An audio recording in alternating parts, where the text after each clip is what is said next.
Hello friends, welcome to Sai's coaching classes, and today we are going to learn our Maths 1 chapter number 1, that is mathematical logic.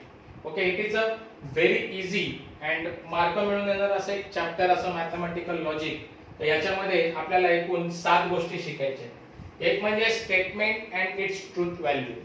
Okay, and second one is that the logical connectives and compound statement. Third point is that truth tables, negations of statements, okay, and compound statements. After that, we are going to learn statement pattern, logical equivalence. Tautology means what? That also we have to learn in this chapter. What do you mean by the contradiction and what do you mean by the contingency? I'll also learn in the 5th point. And after that, we are going to learn 6th one, that's quantifiers and quantified statement. Duality means what? That concept also we have to learn in this chapter. And 7th one is that the application of logic to switching circuit and that is switching table. Okay, and it is related with the electronic components. Electronic parts शी हा जो 7वा point आहे तो relate करतो. So before going to start, today we are going to learn what do you mean by statements and its truth value. तर याच्या काही theoretical concept आहेत किंवा याच्या काही अगदी बेसिक कन्सेप्ट आहेत, ह्या जर तुम्हाला समजल्या तर तुम्हाला हा पाठ अतिशय चांगल्या पद्धतीने समजणार आहे. So what you mean by the statement and its truth value, that just we are going to learn. Okay, so here या नवीन पुस्तकामध्ये आपल्याला बऱ्याच गोष्टी इथं दिलेल्या आहेत. आता लेट्स रिकॉल मध्ये इंट्रोडक्शन पार्ट आहे. हा पार्ट मी काही लर्न घेत नाहीये, कारण हे वाचूनही तुम्हाला होणार आहे. ह्याच्यामध्ये सगळं दिलेलं आहे की कोणी डिराइव्ह केलंय, logos means what ever may be that, हे सगळ्या गोष्टी इथं तुम्हाला पेपरला ह्या काही येणार नाहीये. So I am not going to take that. I am directly move on this statement. The statement it is a very very important. What you mean by the statement. आता याच्यामध्ये इंग्लिश मधला जवळजवळ बराचसा ग्रामॅटिकल पार्ट्स तुम्हाला इथे नाही म्हटलं तरी येऊ शकतो. म्हटल्यावरती अर्ध ग्रामर म्हटलं तरी चालेल यामध्ये. ओके, मग आता ऑलरेडी आपल्याला इंग्लिश ग्रामर मध्ये आपल्याला माहिती आहे की सेंटेन्सेस किती टाइपचे आहेत. एक म्हणजे डिक्लरेटिव्ह सेंटेन्स असतं. डिक्लरेटिव्हलाच आपण काय म्हणतो तर असर्टिव्ह म्हणतो. नंतर इम्पेरेटिव्ह सेंटेन्स असतं. नंतर एक्सक्लामेटरी असतं, लाईक एक्सक्लेमेशन मार्क. ऑलरेडी आपण यामध्ये पाहिलं की एक्सक्लेमेशन मार्क्सचा ज्या सेंटेन्सचा एंड एक्सक्लेमेशन मार्क्स ने होतो त्याला आपण एक्सक्लेमेटरी सेंटेन्स म्हणतो. त्यानंतर इंट्रोगेटिव्ह सेंटेन्स. इंट्रोगेटिव्ह म्हटल्यावरती क्वेश्चन मार्क्स येतो, बरोबर. आणि त्याच्यानंतर ओपन स्टेटमेंट्स. आणि मग एवढ्या स्टेटमेंट्सच्या प्रकारामध्ये किंवा एवढे सेंटेन्सचे प्रकार आहेत, त्यापैकी आपल्याला ह्या चॅप्टर मध्ये फक्त डिक्लरेटिव्ह सेंटेन्सचा विचार करायचा आहे. So what you mean by declarative, it is like a assertive statement. Okay, so आता मी इथे काही ते वाक्य घेतो, राईट. सपोज मी इथे काही वाक्य घेतो, त्यावरून तुम्हाला समजेल की आपल्याला डिक्लरेटिव्ह सेंटेन्सेसच नेमकं काय इथे म्हणजे आपल्याला घ्यायचंय. सो सपोज एक वाक्य आहे, suppose he is a boy. He is a boy. Okay, he is a boy.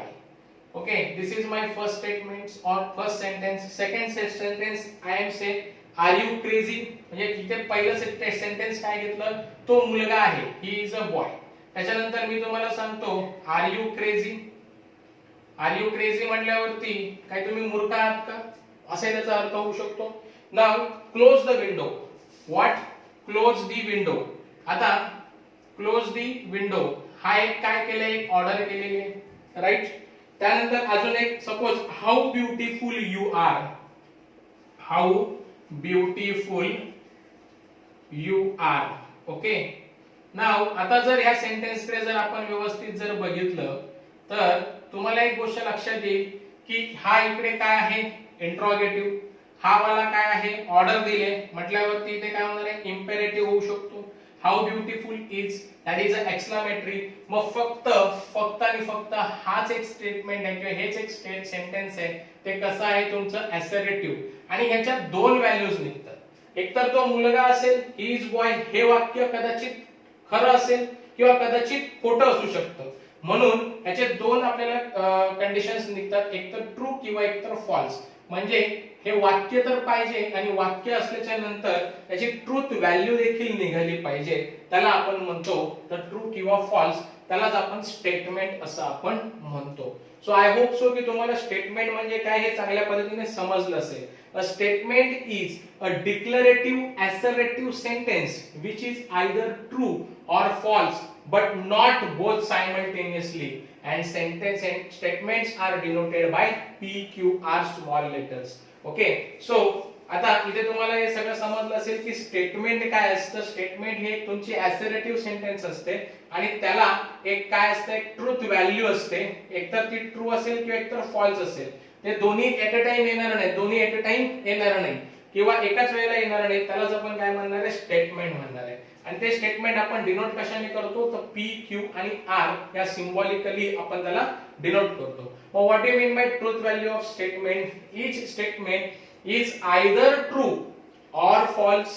Okay, and if a statement is true then its truth value is T, and if the statement is false then its truth value is F. Okay, I hope so की तुम्हाला समजलं असेल. आता he is a boy, एकतर ते वाक्य खरं असेल किंवा एकतर ते वाक्य खोटं असेल, म्हणजेच तो मुलगा तिथे आहे किंवा तो मुलगा नसेलही. मग जिथे ट्रुथ व्हॅल्यू येते त्याचे ट्रुथ टेबलची ट्रुथ व्हॅल्यू मी काय म्हणणार, समजा जर ते ट्रू असेल त्याची ट्रुथ व्हॅल्यू मी T या सिम्बॉलने दर्शवणार. आणि सपोज जर ती फॉल्स असेल तर ते कशाने दर्शवणार, तर F या सिम्बॉलने मी तिथे ट्रुथ व्हॅल्यू दर्शवणार. ओके, सो आता खाली काही आपल्याला इल्युस्ट्रेशन दिले की हाऊ टू आपण मध्ये स्टेटमेंट आहे की नाही हे आपण कसं ओळखायचं. So following sentences are statement. Sun rises in the east, हे खरंच आहे. सूर्य कुठे उगवतो, पूर्वेला उगवतो. This is very important. हा पेपरला तुम्हाला प्रश्न येऊ शकतो की फॉलोइंग आर, म्हणजे असा तुम्हाला प्रश्न येऊ शकतो की write down following are which are the statements. मग त्याच्यामध्ये sun rises in the east किंवा याची ट्रुथ व्हॅल्यू तुम्हाला लिहायला येऊ शकते.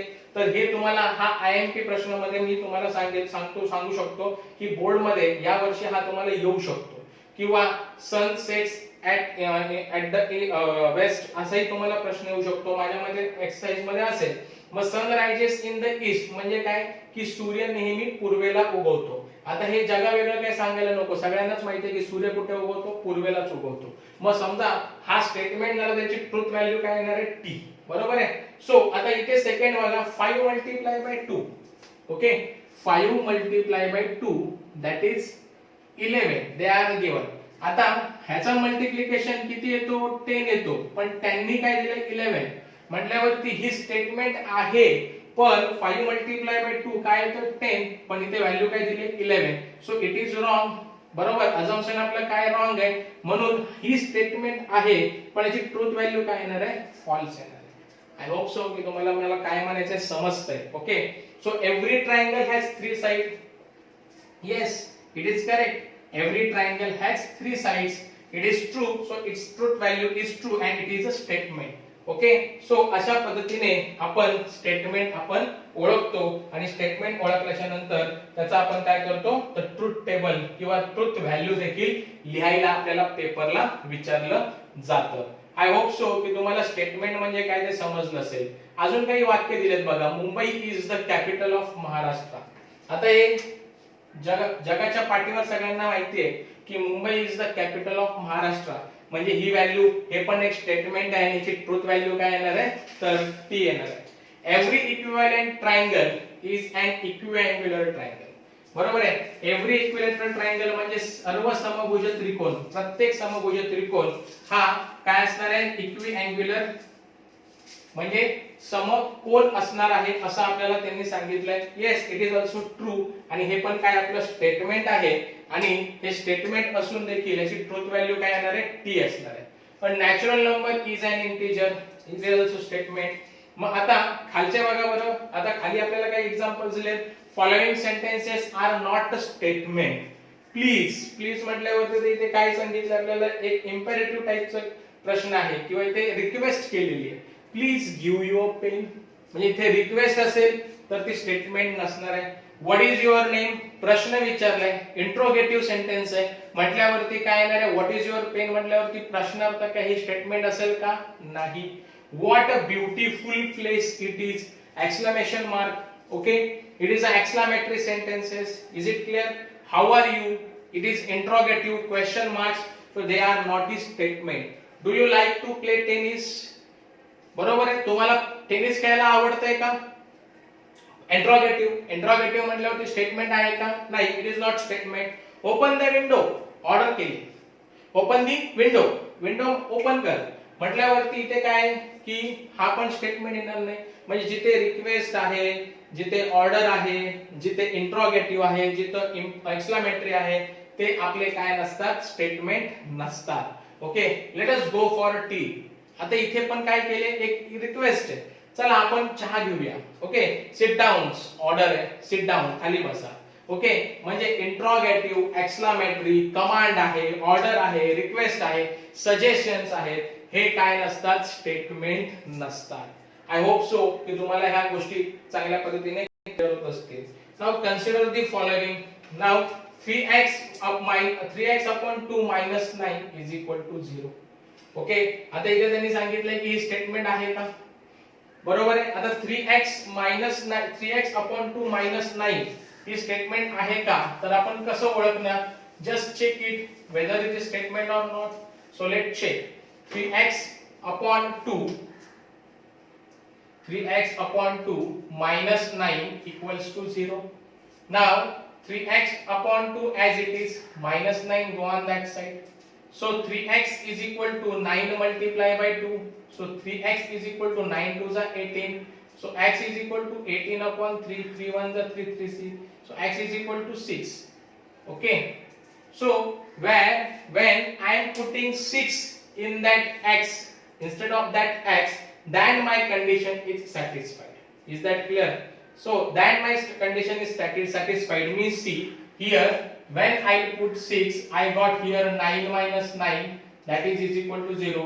So फक्त मी काय करतोय की 6 ही एकच अशी व्हॅल्यू आहे की ती ऍड केल्याच्या नंतर माझी इकडची कंडिशन सॅटिस्फाईड होते आणि बाकीचे जर नंबर्स टाकले rather than 6 तर माझी कंडिशन सॅटिस्फाईड होत नाही. तर ह्या केस मध्ये काय की ह्या गोष्टीला आपण काय म्हणू शकतो, ओपन स्टेटमेंट म्हणू शकतो. It is called as a open statement. म्हणजे आता सेकंड स्टेटमेंट बघा की ही इज अ टॉप. तो आता इतरांसाठी तो उंच असू शकेल, सगळ्यांसाठीच उंच असणार आहे असं नाही ना. इतरांसाठी म्हणजे काही जणांना तो उंच वाटेल, काही जणांना वाटणार नाही. म्हणजे पर्सन टू पर्सन व्हॅरीज आहे. बरोबर. मग ज्या statement person to person varies असतात त्यालाही आपण काय म्हणतो तर ओपन सेंटेन्स म्हणतो. Mathematics is an interesting subject. काही जणांना मॅथमॅटिक्स आवडेल, काही जणांना आवडणार नाही. काहींचा खूपच आवडता आहे, काही जणांचा नावडता सब्जेक्ट, काही जणांचा आवडता सब्जेक्ट. म्हणजे पर्सन टू पर्सन व्हॅरी झाला. सो अशा स्टेटमेंटला स्टेटमेंट आहे बट अशा स्टेटमेंटला किंवा हे सेंटेन्स आहे पण अशा स्टेटमेंट हे सेंटेन्स कसे आहे, ओपन सेंटेन्स आहे. मग हे ओपन सेंटेन्स असल्या कारणामुळे it is also not a statement. येत्या लक्षामध्ये ओपन सेंटेन्सला पण आपण स्टेटमेंट कॅरी करू शकत नाही. It is a black in colour. Okay, म्हणजे एखादी वस्तू आहे ती काळ्या, म्हणजे फॉर एक्झाम्पल चेअर, त्या चेअरचा रंग भलाही तो निळा असेल तर तरी सुद्धा मी त्याला काळा म्हणतोय तर सांगता येत नाही की नक्कीच त्या काळ्या रंगाची असेल का ती वस्तू, नाही सांगता येत. So person to person varies आहे. काही जणांना तो काळा रंग दिसेल, काही जणांना तो डार्क म्हणजे लाईट ब्लॅक दिसेल, काही जणांना ग्रे दिसेल. So person to person varies. म्हणजे 100% आपण सांगू शकत नाही की तो ब्लॅकच कलर आहे म्हणून. So this is again open sentence. म्हणून याला आपण काय म्हणतो, स्टेटमेंट नाही असं आपण म्हणतो. So let us analyse this statement. For x is equal to c. See, मी आता सांगितलं for x is equal to 6 it is true but for other than 6 it is not true. For first statement मी इथे solve करून दाखवलंय. So याचा अर्थ तो open statement झाला. Okay. So second one, here we cannot determine the truth value. बरोबर. Truth value आपण डिटरमाइनच करू शकत नाही. सो इथे पण काय झालं तर ओपन सेंटेन्स. आणि म्हणून पहा इकडे in third fourth this truth values varies from person to person. In all the above stated sentences the truth value depends upon the situation. Such sentences are called as a open sentence. So open sentence is also not a statement. So I hope so की तुम्हाला statement म्हणजे काय, नेमकं काय हे तुम्हाला समजलं असेल. ओके. त्यानंतर या सगळ्या गोष्टी, ओपन सेंटेन्स म्हणजे काय हे देखील तुम्हाला समजलं असेल. So I will move on the next topic. So आता इथे काही सॉल्व्ड एक्झाम्पल दिलेत. ओके. सो हे solved example which of the following sentences are statement in logic, write down the truth value of the statements. 6 multiplied by 4 which is equal to 25. मग आता 6 multiplied by 4 काय येतं 24. So आता हा statement काय आहे की स्टेटमेंट आहे पण हा काय आहे ही स्टेटमेंट फॉल्स आहे म्हटल्यावर त्याची ट्रूथ व्हॅल्यू काय येणार आहे f. मग x + 6 = 9. ओके मग आता इथे x ची व्हॅल्यू मी किती ठेवली तर मला 9 मिळणार आहे. सो इथे जर मी 3 जर व्हॅल्यू ठेवली तरच मला 9 मिळणार आहे. त्याच वेळेला माझी कंडिशन सॅटिस्फाईड होते. But rather than 3 it is not true, so that's why it is not a statement. हा स्टेटमेंट नाहीये. What are you doing? Okay प्रश्न विचारलाय इंट्रोगेटिव्ह म्हटल्यावरती this is not a statement. The quadratic equation x² - 5x + 6 = 0 has two real roots. Already आपण 10th मध्ये शिकलो होतो quadratic equation. Quadratic इक्वेशनचा general formula ax² + bx + c म्हटल्यावरती त्याचा इंडेक्स 2 आहे म्हटल्यावर त्याचे रूट 2 किती रूट पडणार 2 रूट पडतात बरोबर. दे हॅव 2 रूट्स म्हणजे हे काय आहे स्टेटमेंट आहे आणि स्टेटमेंट असून त्याची ट्रूथ व्हॅल्यू काय असणार आहे ट्रू आहे म्हणून त्याची ट्रूथ व्हॅल्यू काय येणार t. Please sit down this is a काय प्लीज सिट डाऊन काय सांगितले रिक्वेस्ट केली आहे. प्लीज सिट डाऊन म्हटल्यावरती रिक्वेस्ट स्टेटमेंट नाही. So it is not statement. The moon revolves around the earth. सगळ्यांना माहिती आहे मून कुठे मून कशा चंद्र सूर्य पृथ्वीभोवती फिरतो बरोबर आहे म्हटल्यावरती काय होणार आहे इकडे this is also statement and truth value is t. Every real number is a complex number. Real number complex number आहे का every real number is a complex number. Complex number 11th मध्ये आपण शिकलो होतो काय फॉर्म्युला a + b आयोटा बरोबर. मग a + b हा कॉम्प्लेक्स नंबर हा रियल नंबर असतो हा काय असतो कॉन्स्टंट असतो. This is real. So every real number is a complex number. सगळेच रियल नंबर कॉम्प्लेक्स असू शकतील का. So he is honest. आता पर्सन टू पर्सन तो प्रामाणिक आहे. माहित नाही कोणासाठी प्रामाणिक असू शकतो माझ्यासाठी कदाचित प्रामाणिक आहे इतरांसाठी तो प्रामाणिक नसेल. तो पर्सन टू पर्सन व्हॅरीज होते म्हटल्यावरती this is also not a statement. Okay so अशा पद्धतीने आपण हे सॉल्व्ड एक्झाम्पल पाहिले. सो याच्यानंतरचा पुढचा जो हे आहे पहा it is open statement it is not statement चे सगळे आन्सर्स पण दिलेत तर आपण हे सगळं आपण पाहिलं. सो अशा पद्धतीने आपण त्याची स्टेटमेंट आणि ट्रूथ व्हॅल्यू लिहू शकतो. सो आय होप सो की तुम्हाला स्टेटमेंट आणि त्याची ट्रूथ व्हॅल्यू म्हणजे काय की चांगल्या पद्धतीनं समजलं असेल. सो आता सगळ्यात महत्त्वाचा इम्पॉर्टंट कन्सेप्ट या टॉपिक मधला किंवा ह्या चॅप्टर मधला that is logical connectives and simple and compound statement. Okay आता लॉजिकल कनेक्टिव्हज म्हणजे नेमकं काय सिंपल अँड कंपाऊंड स्टेटमेंट्स म्हणजे नेमकं काय या गोष्टीचा आपल्याला आता अभ्यास करायचा आहे. The word phrase which are used to connect two statements are called logical connectivities. Okay connectives. Okay म्हणजे आता इंग्रजीमध्ये आपण and or but ओके असे काही कंजंक्शन लावतो कंजंक्शन बरोबर. त्याला आपण काय म्हणणार आहे लॉजिकल कनेक्टिव्हज. मग तेच आपल्याला इथे ह्या गोष्टींचा मॅथेमॅटिकल एक्सप्रेशन मध्ये आपल्याला अभ्यास करायचा आहे. So we will study the connectives that is and or if then if and only if and not. तर एवढे कनेक्टिव्हज आपल्याला ह्या लॉजिक चॅप्टर मध्ये लर्न करायचे आहेत. So simple and compound statements means what. Okay so a statement which cannot be split further into two or more statement is called simple statement. Okay म्हणजे काय सांगितलंय की a statement which cannot be split further into two or more statement is called as a simple statement. काय तर तुम्हाला example दिलंय बघा खाली 3 is a prime and 4 is an even number. It is a compound because का की and ह्या conjunction ने ते दोन सेंटेन्स काय केले जोडले.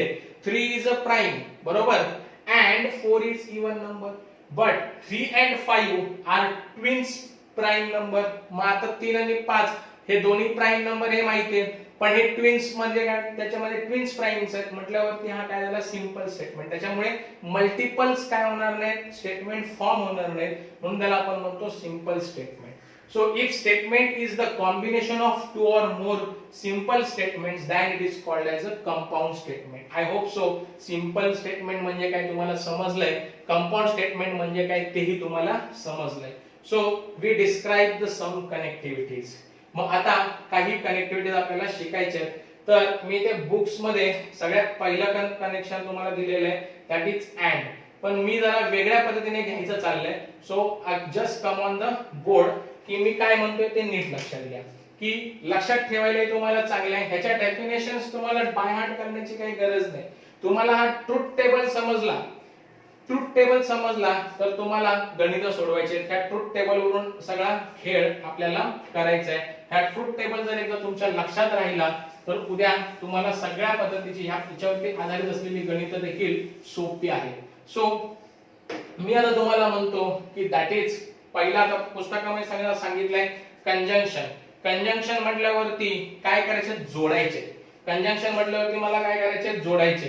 तर आता जर शिकायचंच म्हटलं तर कंजंक्शन म्हटल्यावरती मी म्हणतो अँड. बरोबर आहे. अँड ला मी कशा पद्धतीने दर्शवतो, तर अशा पद्धतीने एच काढायचा किंवा उलटा व्ही काढायचा. ऑर म्हटल्यावरती काय येणार आहे, नुसता व्ही. ओके. त्यानंतर पुढचा जो आहे तुमचा इफ अँड इफ दॅन म्हटल्यावरती त्याला आपण म्हणतो implies. If and only if, if and only if त्याला आपण म्हणतो डबल इम्प्लाइज. याला अशा पद्धतीने पण लिहितात इफ अँड ओनली इफ. आणि सगळ्यात महत्त्वाचं म्हणजे नॉट, त्यालाच आपण निगेशन असं आपण म्हणतो. निगेशन असं आपण म्हणतो. निगेशनचा सिम्बॉल आहे लाईक दिस. मग आता सपोज जर मला काय करायचंय की हे ट्रुथ टेबल जर माझ्या लक्षात ठेवायचे असतील तर अशा पद्धतीनेच गेलं पाहिजे असं काही गरजेचं नाहीये. तुम्ही कुठल्याही पद्धतीने गेलात तरी तुम्हाला ते लक्षात ठेवू शकता. तर सगळ्यात पहिलं मी काय करतो की निगेशन पासून चालू करूया आपण. आय थिंक निगेशन पासून चालू केलं तरी चालेल किंवा अँड ऑर पासून चालू केलं तरी सुद्धा चालणार आहे. मग आता नेमकं काय की मी ते वर्डिंग सगळे तुम्हाला काय वाचत बसत नाही. ते जर वर्डिंग वाचत बसलो, सगळ्याचे डेफिनेशन वाचत बसलो तर ते खूप लेंदी होईल. आणि सगळ्यात महत्त्वाचं म्हणजे मला तुम्हाला टेबल समजून सांगायचा हा माझा महत्त्वाचा मोटो आहे. एकदा का तुम्हाला तो टेबल समजला तर तुम्हाला गणित अतिशय सोपी जाणार आहे. मग आता एक गोष्ट लक्षात ठेवा की आता मगाशी आपण बघितलं की प्रत्येक स्टेटमेंटला दोन ट्रूथ व्हॅल्यू असतात, एक ट्रू आणि फॉल्स. बरोबर आहे. एक ट्रू आणि एक फॉल्स अशा पद्धतीने काय असतात की दोन ट्रूथ व्हॅल्यू असतात, हे आपण बघितलं. मग आता सपोज जर मी निगेशनचा जर विचार करायला गेलो, निगेशन, ओके, निगेशनचा जर विचार करायला गेलो तर माझा सिम्बॉल काय सांगतो मला ह्या पद्धतीने. ओके.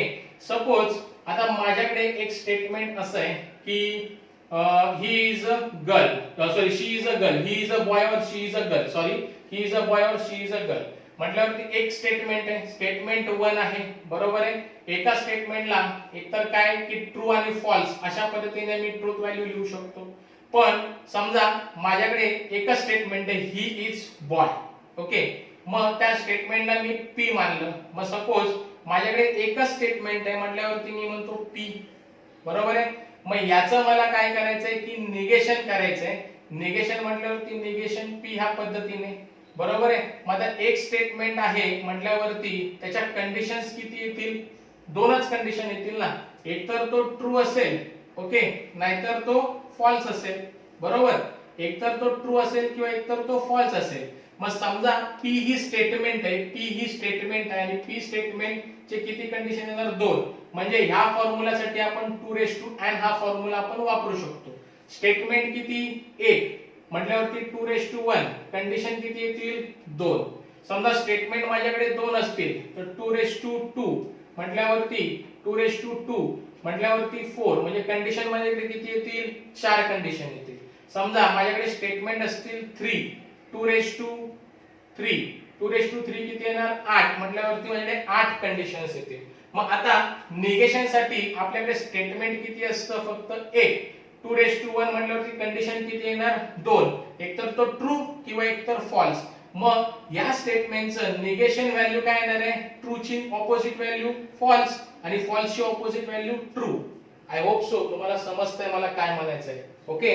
सो आता याच्यानंतर मी तुम्हाला स्टार्ट करतो ते म्हणजे ऑर ने चालू करतो. काय बघूया, ऑर बघूया. ऑर सपोज ऑर बघितला, I will rub it. Okay. जर तुम्हाला समजत नसेल तर तुम्ही व्हिडिओ पॉज करून तुम्ही पाहू शकता की काय आहे, पुन्हा पुन्हा रिपीट करा. जर नाही समजलं यू कॅन कॉन्टॅक्ट, आपण लाईव्ह लेक्चर पुन्हा घेऊ. म्हणजे त्या कन्सेप्ट साठी फक्त लाईव्हली येईल आणि ते समजावून सांगेल तुम्हाला. Right. So next one is that or. मी आता चालू करतो ऑर पासून. वाय मी ऑर का पहिला घेतलं, कारण तुम्हाला मी अशी काही एक मेथड सांगेल की हा ट्रूथ टेबल तुमच्या डायरेक्टली माइंड मध्ये सेट झाला पाहिजे. ओके. सो ऑर साठी आता ऑर म्हटल्यावरती मला दोन स्टेटमेंट लागतील, एक पी आणि एक क्यू. दोन स्टेटमेंट आहेत म्हटल्यावरती 2 कंडिशन किती येणार, 4 कंडिशन म्हटल्यावरती एक पी स्टेटमेंट, दुसरा क्यू स्टेटमेंट आणि 4 कंडिशन येणार आणि त्याचं काय करायचं आपल्याला, ऑर काढायचं आहे. मग ऑर आपण कशाने दर्शवतो, पी ऑर क्यू, उलटा व्ही, पी ऑर क्यू. लक्षात येते काय म्हणतोय. सो आता 4 कंडिशन म्हटल्यावरती कसं करणार मी की 4 कंडिशन म्हटल्यावरती टी टी एफ एफ येते लक्षामध्ये, टी टी एफ एफ म्हणजे या दोनदा टी दोनदा एफ म्हटल्यावरती 4 चा बघा, 4 चा निम्मा, 4 चे निम्मे किती येतात, डिवाइड बाय 2 केलं तर मला 2, म्हणजे 2 स्टेटमेंट ट्रू येतील, 2 स्टेटमेंट फॉल्स येतील. आणि क्यू मध्ये काय होईल आता, या दोघांचा निम्मा म्हणजे 1, म्हणजे एक ट्रू एक फॉल्स, एक ट्रू एक फॉल्स. लक्षात येते. किंवा असंही लक्षात ठेवा टीटीएफएफ टीएफटीएफ. ओके. पण तेच जर माझ्याकडे 8 स्टेटमेंट असतील तर काय करणार मी, 8 स्टेटमेंट म्हटल्यावरती 8 वेळा 4 वेळा 4, 4 वेळा फॉल्स. ओके. 8 स्टेटमेंट ना म्हटल्यावरती काय होणार आहे, 8 कंडिशन. 2 म्हणजे 3 स्टेटमेंट असतील तर 8 कंडिशन म्हणजे 8 च्या निम्मा 4, म्हणजे 4 ट्रू 4 फॉल्स.